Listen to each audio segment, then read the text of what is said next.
Friends, welcome back to the day 12 of mega web development series. आज की ये video जो है बहुत इंपॉर्टेंट होने वाली है, क्योंकि इसमें मैं आपको बताऊंगा कैसे आप लोग HTML में ही अपनी खुद की लोगो बना सकते हो, वो भी बिल्कुल प्योर HTML का यूज करके। इसमें मैं आपको दो टॉपिक्स बताऊंगा, SVG और कैनवास। ये ग्राफिक डिजाइनिंग का पार्ट है, तो आपको ये सीखना जरूरी है। आप लोग इसकी मदद से काफी सारे शेप्स बना सकते हो, अपना खुद का लोगो बना सकते हो। मैं इसमें बना के दिखाऊंगा, ठीक है? तो आप लोग इसको बिल्कुल डिटेल से देखना। साथ में मैं आपको सिलेक्शन मेन्यू कंट्रोल्स के बारे में बताऊंगा, ये बहुत इंपॉर्टेंट है। इसको आप लोग सीख लोगे तो आप लोग बहुत अच्छे से HTML में आगे बढ़ सकते हो। नेविगेशन बार वगैरह डेवलपमेंट के लिए काम में आता है, ठीक है? तो हम लोग इसको भी करेंगे, और साथ में हम लोग जो है यहाँ पर पूरा प्रैक्टिकल में देखेंगे। एक लोगो भी बनाने वाले हैं, और इसमें CSS और जावास्क्रिप्ट थोड़ा सा मैं यूज करूंगा, जिससे कि आपको चीज़ें अच्छे से दिखे और चीज़ें जो है काफ़ी आपको अट्रैक्टिव टाइप दिखे, ठीक है? इसीलिए मैं आपको CSS और जावास्क्रिप्ट यूज करूंगा। दूसरी बात कि आप लोग अगर अभी भी ये सारे मटेरियल्स डाउनलोड नहीं किए हैं तो मेरे टेलीग्राम ग्रुप ज्वाइन करके डाउनलोड कर लीजिए, और यहाँ पे सारे प्लेलिस्ट का लिंक मैंने डिस्क्रिप्शन में दे दिया है, जो कि इस चैनल पे अवेलेबल है, ठीक है? तो आइए हम लोग जल्दी से चलते हैं स्लाइड की तरफ और स्टार्ट करते हैं। सिलेक्शन मेन्यू कंट्रोल्स क्या होते हैं दोस्तों, आइए हम लोग जानते हैं। Selection menu controls in HTML user choose an options from a list of a pre defined items. इसका मतलब क्या हुआ? देखो, सिलेक्शन मेन्यू कंट्रोल्स में हमारे HTML में पहले से ही एक प्री डिफाइंड आइटम्स होते हैं, जो कि प्री डिफाइंड मतलब कि पहले से ही इंस्टॉल्ड आते हैं HTML के साथ। तो उनमें से ये अलाउ करते हैं कि यूजर्स जो है मल्टीपल ऑप्शंस चूज कर सके। जैसे हम लोगों ने अभी अपने इनपुट कंट्रोल एलिमेंट्स वाले वीडियो में देखा था, सेलेक्ट टैब को देखा था कि नहीं, सेलेक्ट टैग को। उसमें हम लोग क्या कर रहे थे, मल्टीपल चॉइस। जैसे आपने कभी कोई सरकारी वेबसाइट भरा होगा गवर्नमेंट का, तो उसमें आता नहीं है कि आप कौन सी स्टेट से हो, तो कुछ इस तरीके से एरो आता नहीं है। देखो, इस तरीके से एक बॉक्स रहेगा, उसमें लिखा रहेगा आपका एक स्टेट का नाम, और यहाँ पे इस तरीके से एरो आएगा। जैसे क्लिक करोगे तो ये हॉरिजॉन्टली इस तरीके से खुलता नहीं है। तो बस वैसा ही होता है ये सिलेक्शन मेन्यू कंट्रोल। जैसे कि आप लोग कोई मल्टीपल चॉइस ऑप्शंस देना चाहते हो अपने यूजर्स को, आप चाहते हो कि आपका यूजर जो है कोई फॉर्म बना रहे हो, उसमें आप यूज करना चाहते हो आपका यूजर कौन से कंट्री से है, कौन से स्टेट से है, कौन से डिस्ट्रिक्ट से है। आप लोग इस तरीके की फॉर्म बनाने में यूज कर सकते हो सेलेक्ट एलिमेंट का। बस यही होता है, ठीक है? और इसका अगर ये जो लिखा यहीं पे है, यही सब लिखा हुआ है प्री डिफाइंड आइटम, मतलब कि आप लोग पहले से ही प्री डिफाइंड करके रखते हो चीज़ों को। बस यूजर जाता है, उसको मल्टीपल चॉइस में ऑप्शंस क्लिक करना होता है, जिससे कि मल्टीपल चॉइस में उसके ऑप्शंस खुल जाते हैं, और यहाँ से ये ले लेते हैं, ठीक है? This is created using select elements combined with the options elements in each choice. ठीक, समझ में आया? बिल्कुल समझ में आया। आइए इसके हम लोग कुछ प्रैक्टिकल्स देख ही लेते हैं। तो चलते हैं विजुअल स्टूडियो कोड में। तो जो हमारा नेक्स्ट टॉपिक है दोस्तों, वो है चैप्टर 6, जिसका नाम है एम्बेडेड। ये एम्बेड क्या है? एम्बेड मतलब होता है ऐड करना। अब ऐड करने से क्या मतलब है भैया, आइए समझते हैं इसको। इन HTML embed means to add external content such as videos, audio, PDFs और other media into a web page। मतलब कि आप लोग embed की मदद से, ये जो embed है इसकी मदद से आप लोग अपने कोड में, अपने वेबसाइट में वीडियोस को ऐड कर सकते हो, ऑडियो को ऐड कर सकते हो, PDF को या कोई और फाइल को ऐड कर सकते हो with the help of this. कैसे? यहाँ पे आइए समझते हैं। जैसे मैंने यहाँ पे लिखा क्या लिखा मैंने, एम्बेड SRC। इसका मतलब क्या हुआ? मतलब कि मैंने एम्बेड टैग का यूज किया, और यहाँ पे मैंने SRC मतलब कि जो आप लोग फाइल देना चाहते हो, जहाँ आपका फाइल है या URL है, जहाँ पर आपने ये पर्टिकुलर इमेज या वीडियो रखा है, उसका पाथ दोगे। यहाँ पे टाइप मीडिया टाइप, फिर विड्थ हाइट, इसकी विड्थ कितनी होनी चाहिए, हाइट कितनी होनी चाहिए। जैसे कोई इमेज दे रहे हो, ठीक है? इमेज का यहाँ पे पाथ दे दिया आपने, फाइल नेम दे दिया, और इसकी हाइट और विड्थ दोनों सेट कर दी, तो ये उतना ही आपका इमेज जो है आपकी वेबसाइट पे लग जाएगा, ठीक है? वीडियो में भी ऐसा कर सकते हो, मैंने इसके पहले वाले वीडियो में आपको प्रैक्टिकल दिखाया था, ठीक है? तो आप लोग वहाँ पे देख सकते हो जाके कैसे आप लोग एम्बेड करते हो। ये सारी बहुत छोटी सी चीजें हैं, लेकिन बहुत इंपॉर्टेंट है। नेक्स्ट है आपका, देखो, चैप्टर 7, जिसका नाम है कंटेंट लैंग्वेज। कंटेंट लैंग्वेज क्या होता है? इन HTML you can set the content language of your content using the lang attribute। जैसे आपने देखा होगा बॉयलर प्लेट होगा HTML का, उसमें होता है एक lang is equal to en, ये होता है ना, lang is equal to en। तो उसका मतलब क्या होता है? इसका मतलब यही होता है कि आप कौन से लैंग्वेज में लिख रहे हो, क्योंकि देखो कोड काफी मल्टीपल लैंग्वेज में लिखे जाते हैं, चाहे वो आपका इंग्लिश लैंग्वेज हो गया, स्पेनिश हो गया, फ्रेंच हो गया, चाइनीज हो गया, हिंदी हो गया, यहाँ तक आप लोग लिख सकते हो। इन सारे लैंग्वेज को हमारा कोड जो है सपोर्ट करता है। तो आप लोग यहाँ पे लैंग एट्रीब्यूट की मदद से अपने कंटेंट का लैंग्वेज बता सकते हो ब्राउजर को, जिससे कि आप लोग का वेबसाइट जो है वो रैंक करने में काफी मदद मिलती है, ठीक है? ये समझ में आया? बहुत समझ में आया भाई साहब। आइए हम लोग इसको समझ लेते हैं अच्छे तरीके से। देखो, इस तरीके से इसका यूज होता है। जैसे मैंने यहाँ पे लिखा है, देखो इस तरीके से लिखा है ना मैंने, लैंग्वेज को टू लैंग्वेज कोड, मतलब कि आप लोग हिंदी इंग्लिश, हिंदी के लिए क्या करोगे, HI दे दोगे, HI इंग्लिश के लिए क्या करोगे, ईएन दे दोगे, स्पेनिश के लिए स्पेनिश लिख दोगे, इस तरीके से होता है। तो ये होता है आपका कंटेंट लैंग्वेज, ठीक है। देखो इस तरीके से यहाँ पे दो तरीके की मैंने बताया। एक ही लैंग्वेज आप लोग, जरूरी नहीं है कि आप लोग यहाँ पे सिर्फ और सिर्फ यहाँ पे लैंग एट्रीब्यूट की मदद से ही इंग्लिश मतलब एक लैंग्वेज लगा सकते हो। यहाँ पे चाहो मल्टीपल लैंग्वेज लगा सकते हो। जैसे कोई पैराग्राफ दे रहे हो, आपके पैराग्राफ हिंदी में है तो यहाँ पे आप लोग हिंदी में लिख सकते हो, ठीक है। आप कैसे हिंदी में करते हैं उसके लिए भी आप लोग को सिंपली यहाँ पे मैंने बताया lang is equal to HI कर दोगे, यहाँ पे हिंदी में आ जाएगा, ठीक है। तो आप लोग यहाँ पे इस तरीके से अपनी कंटेंट की लैंग्वेज को डिफाइन कर सकते हो, बता सकते हो, ठीक है। आइए हम लोग नेक्स्ट टॉपिक पे चलते हैं। ये सारी बहुत छोटी टॉपिक्स हैं इसलिए मैं ज़्यादा टाइम नहीं ले रहा हूँ। नेक्स्ट है SVG। अब यहाँ पे ये बहुत इंपॉर्टेंट है, समझना। SVG का मतलब होता है स्केलेबल वेक्टर ग्राफिक्स, इसका फुल फॉर्म होता है is a way to display images in HTML using vector graphics. मतलब इसका ये हुआ सिंपल सा कि ये बस SVG जो होता है ये एक इमेज का फॉर्मेट भी होता है। आपने सुना होगा PNG इमेजेस होती है, एक JPG इमेज होती है, एक SVG इमेजेस होती है। तो इस तरीके की इमेजेस का एक फॉर्मेट होता है, बेसिकली डिस्प्ले करता है इमेजेस को in multiple forms. SVG image are made with shapes, lines and text which means they don't lose quality when zoomed in और रिसाइज। मतलब जब भी आप लोग SVG का यूज करते हो तो इसमें एक फ़ायदा ये होता है कि ये जब आप लोग रिस्पॉन्सिव बनाते हो वेबसाइट को, जब आप लोग रिस्पॉन्सिव बनाते हो तो क्या करते हो आप लोग यहाँ पे इसके मल्टीपल हाइट और विड्थ को चेंज करते रहते हो ताकि ये हर डिवाइस में चल जाए। इसीलिए उस समय होता क्या है कि जो हमारे इमेजेस की साइजेस होती हैं वो लगातार यहाँ पे चेंज होती रहती हैं, जिससे कि उसकी रिजोल्यूशन और क्वालिटी दोनों पे इम्पैक्ट पड़ता है। इसी से बचने के लिए वैसे मल्टीपल तरीके हैं, लेकिन हम लोग SVG का भी यूज करते हैं जिससे कि हमारे इमेजेस की क्वालिटी जो है वो डाउन नहीं होती है, वो अच्छी से बनी रहती है, ठीक है। मैंने यहाँ पे यही बात को लिख रखा है।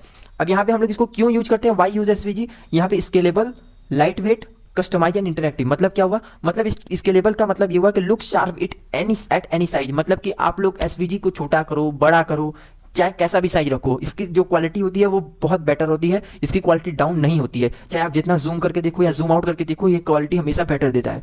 दूसरी बात, ये लाइट वेट होता है। ये स्मॉल साइज होने के कारण इसका ये काफ़ी सारे इमेजेस के कंपेयर में ये बहुत हल्का होता है। तीसरी बात, ये कस्टमाइजेबल है। मतलब आप इसमें काफ़ी सारे कस्टमाइज करके इसे इंटरैक्टिव दिखा सकते हो, लाइक इसकी height, width, colour, line colour, border, ये सारी चीज़ें आप दे सकते हो, ठीक है।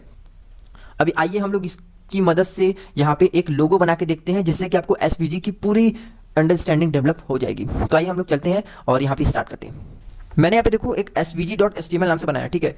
तो अब हम लोग यहाँ पे क्या करेंगे, एक कैरेक्टर बनाएंगे, पूरा कैरेक्टर, ठीक है। एक लोगो बनाने से काम नहीं चलेगा, इसलिए मैं पूरा कैरेक्टर बनाने वाला हूँ। तो इसलिए आप लोग को इस बात का ध्यान रखना है। यहाँ पर देखो मैं सबसे पहले करता क्या हूँ, यहाँ पे बॉडी में आऊँगा, मैं यहाँ पे लिखूंगा SVG, सिंपल SVG लिखोगे। अभी ये काम नहीं कर रहा है मेरी एप्लीकेशन, ओके। यहाँ पे हम लोग को लिखना होगा SVG और यहाँ पे मैं इसकी विड्थ दे देता हूँ और इसकी जो हाइट है ये इसको भी मैं दे देता हूँ और मैं इसकी व्यू बॉक्स दे देता हूँ। मैं करूँगा व्यू बॉक्स, इस तरीके से मैं व्यू बॉक्स को दे दूंगा, ठीक है। तो आप लोग देखो अभी हम लोगों ने SVG में सिंपल से एक काम यही किया है। अभी अब आगे की चीज़ें हम लोग करने वाले हैं। तो आगे हम लोग को क्या करना है, यहाँ पे देखो मैं इसके अंदर आ गया। अब SVG के अंदर आने के बाद अब आपको यहाँ पे बॉडी की पहले डिजाइनिंग करनी होगी। जो हम कैरेक्टर बना रहे हैं उसकी बॉडी जो होनी चाहिए वो इलिप्स शेप में होगी। आप सर्कुलर शेप में या रेक्टेंगुलर शेप में देना चाहते हो तो दे सकते हो। मैं सिंपली इलिप्स शेप में दूंगा, जिससे कि ये भी एक हो जाएगा टैग इलिप्स। मैं यहाँ पे CX लिख के इक्वल टू करके यहाँ पर एक 100 दे देता हूँ।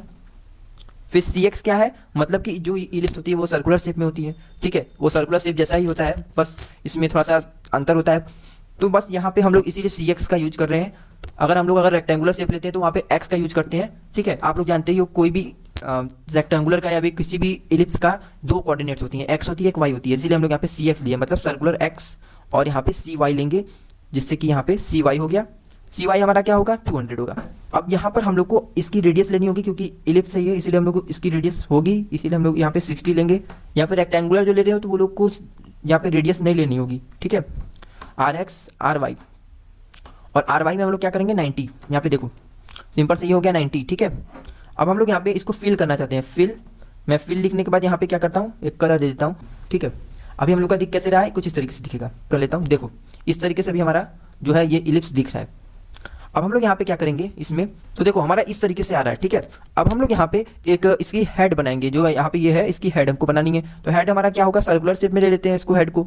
यहाँ पे मैं दे देता हूँ सर्कल इज इक्वल टू, मैं यहाँ पे क्या करूँगा, यहाँ पे या तो मैं सर्कल यहाँ पे लेता हूँ CX, जिसकी X कोऑर्डिनेट होंगी वो होंगी सपोज 100 हो जाएंगी, नॉट 210, इट्स 100। और यहाँ पर जो है इसकी CY होगी वो होगी आपका 100, ठीक है। XY दोनों से मैं 100 देता हूँ। इसकी रेडियस जो होगी वो 150 होगी, वो क्या होगी 150, 150 इसकी रेडियस होगी। और ये कुछ ज़्यादा ही बड़ा हो गया क्या, ओके। यहाँ पर हम लोग क्या करते हैं, इसकी थोड़ी सी रेडियस को कम कर देते हैं, या मैं 60 कर देता हूँ, ठीक है। अब देखो 60 पे बेटर है। यहाँ पे मैं क्या करता हूँ, इसको फिल कर देता हूँ, मैं यहाँ पे लिख देता हूँ फिल, और फिल लिखने के बाद मैं यहाँ पे सिंपल से एक कलर दे देता हूँ जिससे कि ये थोड़ा सा डिफर होगा कलर। और यहाँ पे मैं क्या करता हूँ, इस तरीके से मैं इसे क्लोज कर दूंगा।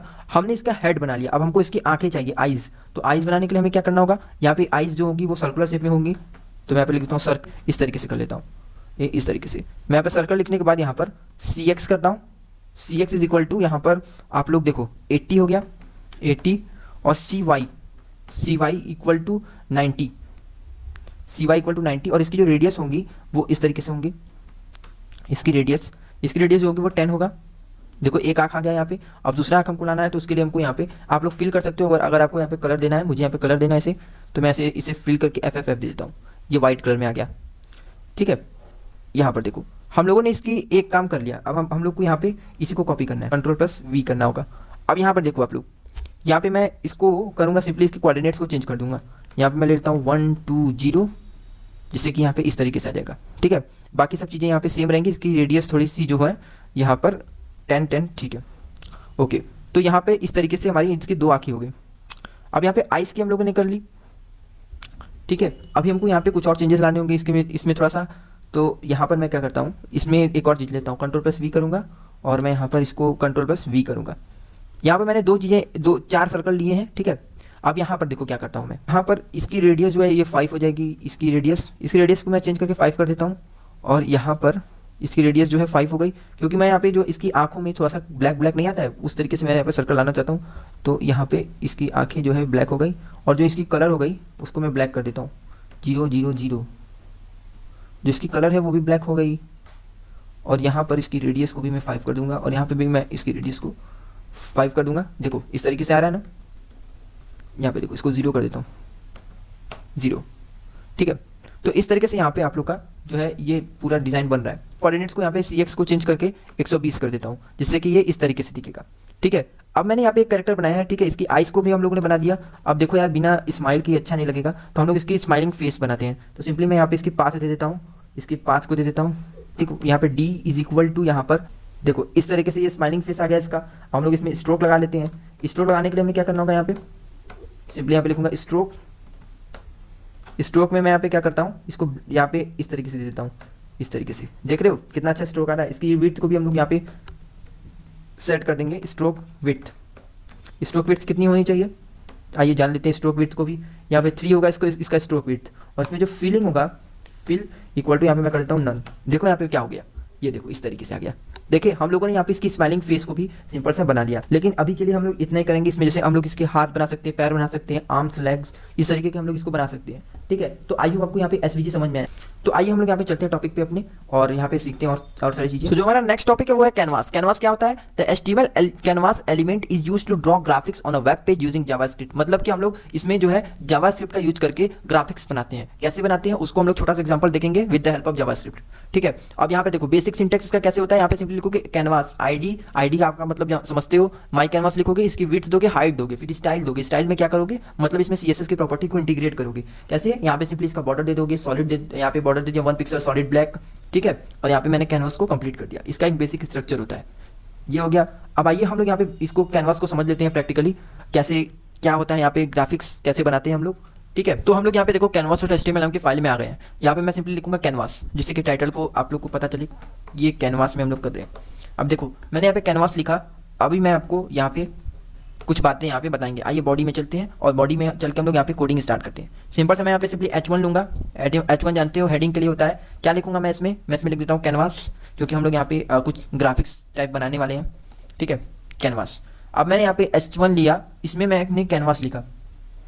अब आगे मैं यहाँ पे क्या करता हूँ, इसके बेसिक सिंटेक्स पे काम करना स्टार्ट करता हूँ। मैं सिंपली यहाँ पे लिखूंगा कैनवास, यहाँ पे कैनवास, ठीक है। और मैं यहाँ पे सिंपली इसका ID दे देता हूँ। ID इज इक्वल टू क्या दूँ, यहाँ पे सिंपल सा मैं यहाँ पे ID is equal to my canvas ले लेता हूँ, ठीक है। अब मैंने यहाँ पे ID दे दिया। इसके बाद मैं इसकी हाइट और विड्थ को सेट कर देता हूँ। सिंपली मैं इसको विड्थ को सबसे पहले सेट करूँगा, जहाँ पे मैं इसकी विड्थ को जो है 100 पिक्सल रखूँ या 400 रख देता हूँ। देखता हूँ अगर मुझे चेंज करने की जरूरत पड़ेगी तो मैं इसे चेंज कर लूँगा, ठीक है। मैं सिंपली इसकी हाइट को भी ले लेता हूँ। हाइट को मैं क्या करता हूँ 200 कर देता हूँ। इसके मतलब जो इसकी हाइट होगी वो 200 होगी, और जो इसकी विड्थ होगी वो 400 होगी। अब इसमें मैं स्टाइलिंग कुछ कर देता हूँ। जैसे मैं स्टाइलिंग में क्या कर देता हूँ, सिंपल सा इसमें मैं बॉर्डर दे देता हूँ। बॉर्डर में क्या करता हूँ, यहाँ पे 1 pixel solid black, 1 pixel solid black, यहाँ पे सॉलिड ब्लैक, ब्लैक के लिए मैं यहाँ पे सिंपल सा ये इस तरीके से मैं ले लेता हूँ 1 पिक्सल सॉलिड ब्लैक। इसके बाद मैं यहाँ पे क्या करने वाला हूँ, यहाँ पे देखते जाइए, मैंने यहाँ पे सॉलिड ब्लैक ले लिया 1 पिक्सल सॉलिड ब्लैक, देखो इस तरीके से, ठीक है। अभी के लिए मैंने सिंपल सा कुछ भी नहीं किया, यहाँ पे इस तरीके से हमारा एक बॉक्स बन के आ गया। अब यहाँ पर देखिए आप लोग, यहाँ से हम लोग जा रहे हैं अब जावास्क्रिप्ट का यूज करने, ठीक है। तो आप लोग बिल्कुल ध्यान से समझना, सिंपल जावास्क्रिप्ट का यूज करने के लिए आपको यहाँ पे क्या लगाना होता है, स्क्रिप्ट लगाना होता है। अगर कोई और फाइल में, एक्सटर्नल फाइल में बना रहे हो तो यहाँ पे आप लोग को एक्सटर्नल फाइल यहाँ पे ऐड करना होता है, लेकिन हम लोग इसी HTML के पेज में बनाएंगे, ठीक है। तो मैं यहाँ पे सिंपल सा क्या करता हूँ, सबसे पहले कॉन्स्टेंट लिखता हूँ, मैं लिखता हूँ कॉन्स्ट कैनवास, यहाँ पे इक्वल टू डॉक्यूमेंट। अभी के लिए आपको ये सारी चीज़ें जानने की जरूरत नहीं है, ठीक है। सिंपल से मैं आपको बताना चाहता हूँ कि कैनवास का यूज क्या होता है। अभी हम लोग जब ना यहाँ पे जावास्क्रिप्ट सीख रहे होंगे तो वहाँ पे मैं आपको अच्छे से इसको समझा के बताऊंगा कि इसका क्या मतलब होता है, ठीक है। ये एक तरीके से आप लोग यहाँ पे सारी चीज़ें यहाँ पे लिखी हुई आ रही हैं, जैसे यहाँ पे लिखा ना रिटर्न रेफरेंस और टू द फर्स्ट ऑब्जेक्ट, ये सारी बातें आप लोग को भी जानने की जरूरत नहीं है। गेट एलिमेंट बाई ID, तो मैं इसे लिख के पूरा मिलता हूँ, ठीक है। सो यहाँ पे आप लोग देख सकते हैं, मैंने यहाँ पे देखो जावास्क्रिप्ट की मदद से ये तीनों यहाँ पे शेप्स बनाए हैं, तो यहाँ पे आप लोग देख सकते हैं। तो हाँ, मुझे पता है बहुत बेसिक लग रही है, लेकिन आप लोग यहाँ पे इस तरीके से खुद से बनाओगे तो बहुत खुशी मिलती है। क्या क्या किया मैंने, आइए समझा देता हूँ मैं आपको। देखो मैंने सिंपली एक जावास्क्रिप्ट का फाइल यहाँ पे इंपोर्ट किया, और यहाँ पे मैंने सिंपली कॉन्स्ट नाम का यहाँ पे क्या है, ये मॉड्यूल है, तो मैंने इसको यूज किया canvas equal to document dot get element dot ID, ठीक है। मैंने इसको सिंपल से एक प्रॉपर्टी होती है जावास्क्रिप्ट की, मैंने इसमें यूज की। अब मैंने यहाँ पे सिंपली CTX मतलब कि X डायरेक्शन में मैंने इसको ले लिया एक रेक्टेंगुलर, तो मैंने उसके लिए क्या किया, सिंपल से यहाँ पे कैनवास डॉट गेट कॉन्टेक्स्ट लिखा, और मुझे यहाँ पे देखो 2D शेप में चाह रहा था, मुझे 3D में नहीं चाह रहा था, तो मैंने यहाँ पे 2D शेप ले लिया। अब मुझे यहाँ पे 3D चाहता तो मैं 3D में ले लेता, लेकिन मुझे सिंपली अभी 2D शेप्स चाह रहा था, इसलिए मैंने 2D शेप्स को लिया। अब फिर मैं इसके बाद यहाँ पे क्या करना शुरू किया, यहाँ पे अपनी जो यहाँ पे रेक्टेंगुलर बनाने की बात थी उसको मैंने यहाँ पे स्टार्ट कर दी। सिंपल से मैंने उसके लिए क्या किया, सबसे पहले मैंने यहाँ पे CTX डॉट फिल स्टाइल लिखा, मतलब कि जो इसके अंदर जो कलर होगा वो कौन सा कलर होगा, मैंने यहाँ पे ब्लू लिया। आप चाहो तो यहाँ पे कोई और कलर ले सकते हो, जैसे मैंने यहाँ पे इसको यहाँ पे रेड कर दिया, रेड, तो ये रेड हो जाएगा, ठीक है। मैंने यहाँ पे ब्लू किया तो ब्लू हो जाएगा, पिंक किया तो पिंक हो जाएगा, मतलब जो भी कलर मैं दूंगा इसे, ये यहाँ पे हो जाएगा इसके फीलिंग कलर जो इसमें फील होने वाला है, जिससे ये विजिबल हो। नेक्स्ट मैंने यहाँ पे क्या किया, CTX डॉट फिल रेक्ट, मतलब जो हमने यहाँ पे रेक्टेंगुलर, ये रेक्ट से क्या डिफाइन करता है कि मतलब कि हम लोग इसे एक रेक्टेंगुलर शेप देना चाहते हैं, इसलिए मैंने फिल रेक्ट लिखा, और मैंने इसके कोऑर्डिनेट्स को डिफाइन कर दिया। देखो 4 कोऑर्डिनेट्स होते हैं, 50-50 और 100-100, ठीक है, 100-50। मैंने इस तरीके से इसके कोऑर्डिनेट्स को डिफाइन कर दिया। फिर मैंने यहाँ पे क्या किया, उसके बाद यहाँ पे एक सर्कल मुझे लेना था, जिसकी मैंने क्या किया, सिंपल से मैंने यहाँ पे लिखा CTX, मतलब ये क्या है, CTX एक मॉड्यूल है। यहाँ पे मैंने इसे बिगिन पाथ से स्टार्ट किया, और मैंने यहाँ पे CTX डॉट ARC क्या करता है, सर्कल के लिए। यहाँ पे मैंने एक प्रॉपर्टी यूज की, और मैंने यहाँ पे 200 इसके सारे कोऑर्डिनेट्स को दे दिया। सिंपल सा मैंने यहाँ पे 3 और यहाँ पे 4-5 कोऑर्डिनेट्स दे दिए यहाँ पे सर्कल के, जिससे कि ये कितना बड़ा होना चाहिए ये मैंने बेसिकली इसमें डिफाइन कर दिया। और मैंने यहाँ पे मैथ डॉट पाई नाम का एक मॉड्यूल होता है, उसको भी मैंने यहाँ पे प्रॉपर्टीज को यूज किया। नेक्स्ट होता है CTX डॉट फिल स्टाइल, यहाँ पे मैंने ये बताया कि ये इसका जो कलर होगा, ये जो इसका जो फीलिंग कलर होगा वो कैसा रहेगा, मैंने यहाँ पे रेड बता दिया। फिर मैंने यहाँ पे इसको ब्रैकेट दे दिया जिससे कि ये विजिबल होने लगा आपको। फिर CTX डॉट बिगिन पाथ कहाँ से, मूव टू 300-550, मतलब कि यहाँ पे क्या हुआ, इसका ये जो मूव टू मैंने दिया ना, मूव टू, ये भी एक जावास्क्रिप्ट की प्रॉपर्टी है, तो मैंने इसको बता दिया, इसके जो कोऑर्डिनेट्स थे सिंपल से डिफाइन कर दिया। और मैंने लाइन के लिए भी यही काम किया, लाइन 2 लिखा, और मैं यहाँ पे इसको बता दिया कि ये जो 350 से 150 तक होना चाहिए, ठीक है। इसलिए ये देखो इससे दूर आ रहा है क्योंकि मैंने यहाँ पे मूव किया है, ठीक है। और यहाँ पे देखो स्ट्रोक स्टाइल ग्रीन दिया, क्योंकि यहाँ पे ये लाइन है, इसलिए मुझे इसमें स्ट्रोक स्टाइल देना पड़ेगा। ये रेक्टेंगुलर था इसलिए मैं इसको फिल कर रहा था, सर्कल में मैं फिल कर रहा था, लेकिन मुझे ये जो लाइन है इसके लिए स्ट्रोक का यूज करना पड़ेगा। तो हम लोग ने इसको स्ट्रोक किया, इसकी विड्थ को मैं यहाँ पे कितना भी बढ़ा सकता हूँ, मैं 30 दे सकता हूँ, 39 दे दिया, ये देखो ये आ गया इस तरीके से। लेकिन 3 या आप लोग चाहो तो 10 दे सकते हो, अच्छा लगेगा, ठीक है। और यहाँ पे इस तरीके से मैंने आपको बना के कैनवास का यूज दिखा दिया। अभी इतना ही नहीं है, कैनवास में और भी काफ़ी सारी चीज़ें हैं जो कि हम लोग आने वाले टाइम पे सीखेंगे। तो आई होप आपको ये वीडियो पसंद आई होगी, और अगले वीडियो में हम लोग जो है कुछ और टॉपिक्स को एक्सप्लेन करेंगे, उसमें हम लोग HTML को पूरा कंप्लीट करके फिर उसके बाद हम लोग एक प्रोजेक्ट लाने वाले। तो आई होप आपको ये वीडियो पसंद आई होगी। तो आप लोग को इस वीडियो में कोई भी अगर कॉन्सेप्ट मिस हुआ हो या फिर कोई भी कॉन्सेप्ट आपको समझ नहीं आया हो तो मुझे कमेंट सेक्शन में बताना। मैं एक शॉर्ट बना के आपको समझा दूंगा, या फिर मुझे ज़रूरत पड़ी तो मैं आपके लिए पूरा एक वीडियो फिर से बना दूंगा और फिर से आपको बता दूंगा, ठीक है। और हाँ, इसमें जो मैं कॉन्सेप्ट को बताया हूँ उसको ज़रूर से एक लाइक करना और ज़रूर से कमेंट सेक्शन में मुझे बताना कि ये वीडियो कैसा लगा। सारे मटेरियल्स आपको डिस्क्रिप्शन में दे दिए गए हैं, टेलीग्राम ग्रुप पे जाएंगे आपको सब कुछ मिल जाएगा, आप लोग वहाँ से डाउनलोड कर लेना। नाउ आई होप आपको वीडियो पसंद आई होगी। मिलते हैं हम लोग डे 13 में, जहाँ पर हम लोग HTML के कुछ और टॉपिक्स को सीखेंगे और वहाँ पर मैं HTML को पूरा कंप्लीट कर दूंगा, जिसके माध्यम से आप लोग HTML में मास्टर बन जाओगे। तो मिलते हैं दूसरे वीडियो में, तब तक के लिए थैंक्स फॉर वॉचिंग।